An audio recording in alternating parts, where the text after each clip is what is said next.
Let's begin tonight with the latest on the jury deadlock in the FirstEnergy bribery trial. Today, after nearly 2 weeks, jurors could not reach a verdict on charges tied to Ohio's House Bill 6 scandal, leaving the fate of former executives Chuck Jones and Michael Dowling unresolved. Natalie Clydesdale covered the trial from the start, and tonight she has some insight for us from a juror who explains what comes next. After extended deliberations, we, the 12 jurors, cannot come to a consensus on any of the charges. A deadlocked jury.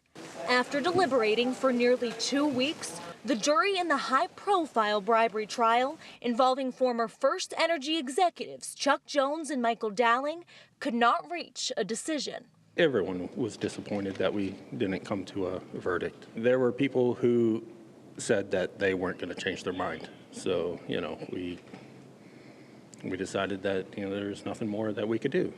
Mark Baughman was one of the 12 jurors. The biggest difference was 8-4, but it did turn into a 10-2, depending on the charge. Most people thought they were guilty.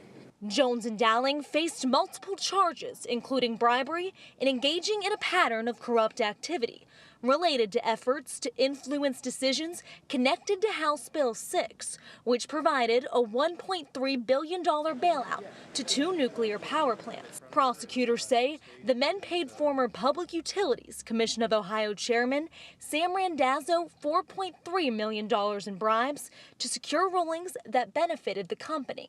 Ohio Attorney General Dave Yost says he's not backing down. The state of Ohio can and will retry these defendants.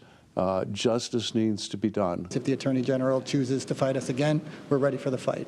But Dowling's attorneys argue the hung jury shows the state failed to prove its case. And so I think that's the takeaway. No jury is going to convict our clients because there's not sufficient evidence to do so. In a statement, Jones's attorney blamed the outcome on what she calls prosecutorial misconduct, saying it, quote, infected the record in this case. State prosecutors did not comment on Tuesday's verdict, but thanked jurors for their time. It's very clear they took this case seriously. They gave complicated evidence great consideration, and the process unfolded the way it should. So, while prosecutors have asked the judge to formally declare a mistrial and set new dates, while defense attorneys say they plan to file motions for acquittal. Russ. Okay, Natalie Clydesdale in Akron. Thank you.